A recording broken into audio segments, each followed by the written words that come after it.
Hello! All right, for frog bridges, where we're working on both externally rotating the hips and extending the hips, we'll be working from a back lying position, and you want to set up with your feet together and let your knees fall out so that you're finding a stretch for those inner thigh tissues.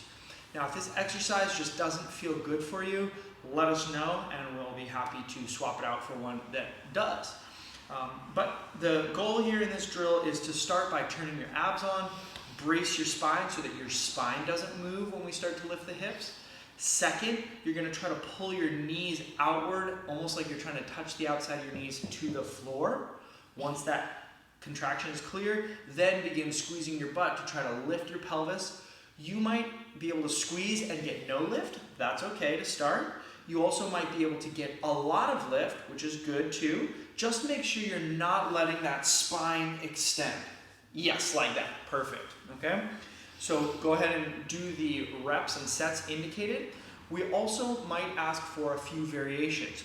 The first is just to start adding some external loading to this exercise, which you would do simply by grabbing the weight that we've indicated, place it right below the belly button, and make sure your abs are braced. So it's not squishing your guts, but you're feeling strong and safe. Then knees pull out wide, butt squeezes up, and hold for the indicated time before controlling your lower. The other variable that we might play with is how high your feet are elevated. So for this, I would ask you to set your feet up on a step, or maybe a yoga block is an intermediate option. Again, find that knee drive outward, that ab brace, and then drive your hips upward. I really like to imagine that I'm trying to increase the stretch of my inner thighs through the squeeze of my glutes. Oh yeah. As I hold.